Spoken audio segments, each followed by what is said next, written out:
Hi hello. നമ്മൾ കഴിഞ്ഞ ക്ലാസ്സിൽ നോക്കിയത് എന്തായിരുന്നു അറീനിയസ് കോൺസെപ്റ്റിൽ ആസിഡ് എന്നായിരുന്നു, അല്ലെങ്കിൽ ബേസ് എന്തായിരുന്നു എന്ന്.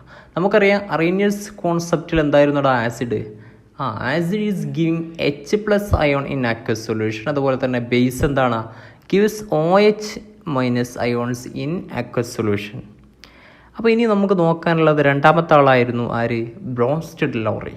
അപ്പോൾ ഈ ബ്രോൺസ്റ്റഡ് ലോറീൻ്റെ കൺസെപ്റ്റിൽ എന്തായിരിക്കും ഇവിടെ ഒരു ആസിഡ്, എന്തായിരിക്കും ഒരു ബേസ് എന്നാണ് നമ്മൾ നോക്കാൻ പോകുന്നത്. എന്താണ് ആസിഡ്? സിമ്പിളായിട്ട് നമുക്ക് അറിയാം, acid is donate proton. Acid എന്ത് ചെയ്യും? Donate proton. പ്രോട്ടോണെ ഡൊണേറ്റ് ചെയ്യുന്ന ആളെ ആസിഡ് എന്ന് പറയും. ആര്? Bronsted lorry. ആര്? ആസിഡ് എന്ന് പറഞ്ഞു കഴിഞ്ഞാൽ അത് ഡൊണേറ്റ് പ്രോട്ടോൺ ആണ് എന്നാണ് ബ്രോൺസ്റ്റഡ് ലോറി പറയുന്നത്. അതുപോലെ തന്നെ ബേസ്, എന്താണ് ബേസ് എന്ന് പറഞ്ഞാൽ ഡൊണേറ്റ് ചെയ്ത പ്രോട്ടോൺ ആരാണോ അക്സെപ്റ്റ് ചെയ്തത് അയാളെ എന്ത് ചെയ്യും? ബേസ് എന്നും ആര് വിളിച്ചിട്ടുണ്ട്? ബ്രോൺസ്റ്റഡ് ലോറി വിളിച്ചിട്ടുണ്ട്. അപ്പോൾ എന്താണ് ഈ പറഞ്ഞതെന്ന് നമുക്കൊന്ന് വ്യക്തമായി നോക്കാം. നമുക്കൊരു റിയാക്ഷൻ എടുത്ത് നോക്കാം. ഇവിടെ നമുക്കറിയാം, ഇവിടെ എന്താണുള്ളത്? Consider aqueous solution of hydrogen chloride react with ആരാണ്? വാട്ടറുമായിട്ട് റിയാക്റ്റ് ചെയ്യുകയാണ്. നമുക്കറിയാം ഇവിടെ ആരുണ്ട്? ഹൈഡ്രജൻ ക്ലോറൈഡ് അല്ലെങ്കിൽ HCl ഉണ്ട്. ഈ HClന്റെ ഇടയിൽ ആര് കിടക്കുന്നുണ്ടാ? This is there is a covalent bond between hydrogen and chlorine. There is a covalent bond between hydrogen and chlorine. So എന്താണ്? ഹൈഡ്രജനും ക്ലോറിനും കൂടെ ഒരു ഇലക്ട്രോൺ ഷെയറിങ് ഉണ്ടാവും. ഒരു പെയർ ഓഫ് ഇലക്ട്രോണെ ഷെയർ ചെയ്തിട്ടാണ് എന്ത് ചെയ്യുന്നത്? ഇവിടെ നിൽക്കുന്നത്. ആ ഇലക്ട്രോണെ ഷെയർ ചെയ്തിട്ട് നിൽക്കുന്ന ഇവരിൽ തന്നെ ക്ലോറിൻ എന്താടാ? ക്ലോറിൻ ഹൈലി ഇലക്ട്രോ നെഗറ്റിവിറ്റി ഉള്ള ആളാണ്. അപ്പോൾ ഈ ഷെയർ ചെയ്ത ഇലക്ട്രോണുകൾ ടുവേർഡ്സ് ദി ക്ലോറിൻ ദെൻ ഹൈഡ്രജനാണ്. അപ്പോൾ നോക്കുകയാണെന്നുണ്ടെങ്കിൽ ഇവിടെ ഇരിക്കുന്ന ഈ ഹൈഡ്രജൻ, ഇവിടെ ഇരിക്കുന്ന ഹൈഡ്രജൻ, ഇയാൾ എന്ത് ചെയ്യും? നമ്മൾ വാട്ടറുമായിട്ട് എന്താണ് എന്ത് ചെയ്യുന്നത്? റിയാക്റ്റ് ചെയ്യുന്നത്. ഇവിടെ നോക്കുകയാണെന്നുണ്ടെങ്കിൽ ഇവിടെ വാട്ടറിന് എത്ര ലോൺ പെയർസ് ഉണ്ട്? 4 ലോൺ പെയർസുള്ള വാട്ടർ ഇവിടെ കിടക്കുക. 2 ലോൺ പെയർസുള്ള വാട്ടർ ഉണ്ട്. അതുപോലെ തന്നെ 3 ലോൺ പെയർസുള്ള ആരുണ്ട്? ഇവിടെ ക്ലോറിനുണ്ട്. ഈ ഹൈഡ്രജൻ അല്ലെങ്കിൽ ഈ പ്രോട്ടോൺ ഇയാൾ എന്ത് ചെയ്യും? ഇവിടെ നേരെ ഇങ്ങോട്ടേക്ക് വിടും. ഇവിടെ വലിയ കാര്യമില്ല. കാരണം എന്താ? ഇവിടെയുള്ള ഈ ബോണ്ടിങ് പെയർ വെച്ചിട്ട് ക്ലോറിൻ്റെ ഇലക്ട്രോണൊക്കെ ആരെടുത്ത് പോവുക? ക്ലോറിൻ്റെ ഭാഗത്തോട്ടാണ് കൂടുതലായിട്ട് പോവുക. കാരണം ക്ലോറിൻ ഹൈലി ഇലക്ട്രോ നെഗറ്റിവിറ്റിയാണ്. അപ്പോൾ ഇയാൾ എന്ത് ചെയ്യും? നേരിട്ട് ഈ വാട്ടറിൻ്റെ മുകളിൽ കിടക്കുന്ന ഈ ലോൺ പെയറിനെ പിടിച്ചിട്ട് അറ്റാക്ക് ചെയ്യും. അങ്ങനെ ഈ അറ്റാക്ക് ചെയ്തിട്ട് ദെൻ നമ്മൾ ശ്രദ്ധിക്കേണ്ടതാണ്, we know hydrogen attacks lone pair of oxygen and form a aqua coordinate covalent bond. ഇവിടെ എന്ത് ചെയ്യും? ഒരു aqua coordinate covalent bond create ചെയ്യും. ദെൻ നമുക്ക് പ്രൊഡക്റ്റ് സൈഡിലോട്ട് പോവുകയാണെന്നുണ്ടെങ്കിൽ നമുക്കിവിടെ എന്തായി? ഇവിടെ ഓൾറെഡി നമ്മൾ ആര് പോയിട്ടുണ്ട്? എച്ച് പോയിട്ടുണ്ട് എന്ന് പറഞ്ഞു കഴിഞ്ഞാൽ ബ്രോൺസ്റ്റഡ് ലോറി പ്രകാരം നമ്മളിങ്ങനെ തിങ്ക് ചെയ്യണം. അപ്പോൾ നമുക്ക് മനസ്സിലാവും എച്ച് പോവുകയെന്ന് പറഞ്ഞാൽ എച്ചിനെ ഉള്ള ഈ ഒരു കോമ്പൗണ്ടിൽ നിന്ന് HCl എന്ന് പറഞ്ഞാൽ ഈ ഒരു ഇതിൽ നിന്ന് എച്ച് നഷ്ടപ്പെടുക എന്ന് പറഞ്ഞാൽ എച്ചിന് എന്ത് ചെയ്യുക? ഇയാൾ എച്ചിനെ അങ്ങോട്ട് കൊടുത്തു എന്ന് വിചാരിക്കുക. ഡൊണേറ്റ് ചെയ്തപ്പോൾ ഇവിടെ ആര് മാത്രമായി? ഈ ക്ലോറിൻ മാത്രമായി. ഈ ക്ലോറിനെ നെഗറ്റീവ് ചാർജുള്ള ഈ ക്ലോറിൻ മാത്രമായി.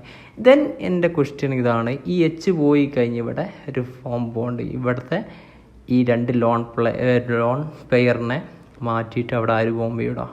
ഇവിടെ ഈ H+ ഫോം ചെയ്യും. ഇത്രയേ ഉള്ളൂ. അപ്പോൾ നമ്മൾ ചിന്തിക്കേണ്ട കാര്യം, ഇവിടെ ആരാണ് എച്ചിനെ അല്ലെങ്കിൽ പ്രോട്ടോണെ ഡൊണേറ്റ് ചെയ്തത്? ഈ പ്രോട്ടോണെ ആരാണ് ഇവിടെ ഡൊണേറ്റ് ചെയ്തത്? HCl അല്ലെങ്കിൽ ഈ ഫസ്റ്റിലെ ഇയാളാണ് എന്ത് ചെയ്തത്? പ്രോട്ടോണെ ഡൊണേറ്റ് ചെയ്തത്. ഈ പ്രോട്ടോണെ ഡൊണേറ്റ് ചെയ്ത ആളുകൾക്ക് നമ്മൾ എന്താ പറയുക? ബ്രോൺസ്റ്റഡ് ലോറി പ്രകാരം പ്രോട്ടോൺ ഡൊണേറ്റ് ചെയ്ത ഇവരെ നമുക്ക് ബ്രോൺസ്റ്റഡ് ലോറി ആസിഡ് എന്ന് പറയാം. എന്ത് പറയാം? Bronsted lorry acid. ആ പ്രോട്ടോണെ സ്വീകരിച്ച ആളാരാ? ഇവിടെ വാട്ടറാണ്. ഈ വാട്ടറിനെ നമുക്ക് എന്ത് പറയാം? ബേസ് എന്ന് പറയാം. ബ്രോൺസ്റ്റഡ് ലോറി ബേസ് എന്ന് പറയാം. ഇവിടെ അടുത്തൊരു ക്വസ്റ്റ്യൻ വരാനുള്ള ഏറ്റവും ഇമ്പോർട്ടൻ്റ് ആയിട്ടുള്ളൊരു ക്വസ്റ്റ്യനാണ് എന്ത്? ഇവിടെ ആരാണ് കോൺജുഗേറ്റഡ് ബേസ് എന്താ? കോൺജുഗേറ്റഡ് ആസിഡ് എന്താണ്? സിമ്പിളായിട്ടൊരു കാര്യം പറയാം. കോൺജുഗേറ്റഡ് ബേസ് എന്താണെന്ന് പറഞ്ഞു കഴിഞ്ഞാൽ ഇവിടെ ഈ ആസിഡിൻ്റെ പ്രൊഡക്റ്റ് സൈഡിൽ നോക്കാം. പ്രൊഡക്റ്റ് സൈഡ് എവിടെ? ഇതിൻ്റെ പ്രൊഡക്റ്റ് സൈഡിലോട്ട് പോവുകയാണെങ്കിൽ ഇവിടെ ആസിഡിൻ്റെ പ്രൊഡക്റ്റ് സൈഡാണിത്. ഇവിടെ ആരാ ഉള്ളതടാ? ഇതാണ് കോൺജുഗേറ്റ് ബേസ്. ഒന്നുകൂടെ ശ്രദ്ധിക്കാം. ആസിഡിൻ്റെ പ്രൊഡക്റ്റ് സൈഡ്, ഈ ആസിഡിൻ്റെ പ്രൊഡക്റ്റ് സൈഡ്, ഈ ആസിഡിൻ്റെ പ്രൊഡക്റ്റ് സൈഡിൽ ആരാ കിടക്കുന്നത് നോക്കുക, അയാളാണ് കോൺജുഗേറ്റഡ് ബേസ്. അപ്പോൾ കോൺജുഗേറ്റഡ് ആസിഡ് എന്താണെന്ന് ചോദിച്ചാലോ, ഈ ബേസിൻ്റെ നമ്മളെ ഈ ബേസിൻ്റെ ഈ ഭാഗത്ത് നിന്ന് പോയിട്ട് ഇവിടെ ആരാ കിടക്കണത് നോക്കുക, അയാളാണെന്ത് കോൺജുഗേറ്റഡ് ആസിഡ്. ഇത് കോൺജുഗേറ്റഡ് ബേസ്, ഇത് കോൺജുഗേറ്റഡ് ആസിഡ്. അപ്പോൾ ഇവിടെ കോൺജുഗേറ്റഡ് ആസിഡ് ഏതാണെന്ന് ചോദിച്ചപ്പോൾ ഹൈഡ്രോണിയം അയോണാണ് എന്ത് കോൺജുഗേറ്റഡ് ആസിഡ്. അതുപോലെ തന്നെ കോൺജുഗേറ്റഡ് ബേസ് ഏതാണെന്ന് ചോദിച്ചാൽ ക്ലോറിൻ ആണ്. ഓക്കെ, ഇതിൽ നിന്നൊന്നും സംശയം കാര്യങ്ങളൊന്നുമില്ലല്ലോ.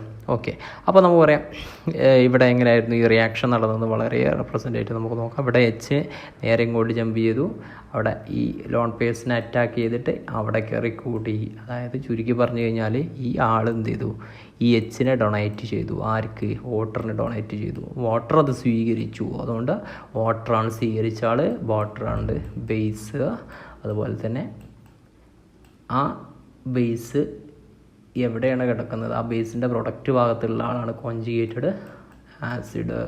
അതുപോലെ തന്നെ ഈ ആസിഡിൻ്റെ പ്രൊഡക്റ്റ് ഭാഗത്ത് ആരാ കിടക്കുന്നത്, അയാൾ കോൺജുഗേറ്റഡ് ബേസ്. സിമ്പിളാണ്. അപ്പോൾ നമ്മൾ മനസ്സിലാക്കിയാനുള്ള ഏറ്റവും പ്രധാനപ്പെട്ട കാരണം എന്താ, ഏറ്റവും പ്രധാനപ്പെട്ടത് ബ്രോൺസ്റ്റഡ് ലോറി കോൺസെപ്റ്റിൽ ആസിഡ് എന്ന് പറഞ്ഞാൽ ആസിഡ് ഡൊണേറ്റ് പ്രോട്ടോൺ, ബേസ് എന്ന് പറഞ്ഞാൽ ബേസ് അക്സെപ്റ്റ് ദി പ്രോട്ടോൺ എന്നാണ്. അപ്പോൾ ഓക്കെ, സീ യു സൂൺ. നമുക്ക് അടുത്ത വീഡിയോയിൽ കാണാം.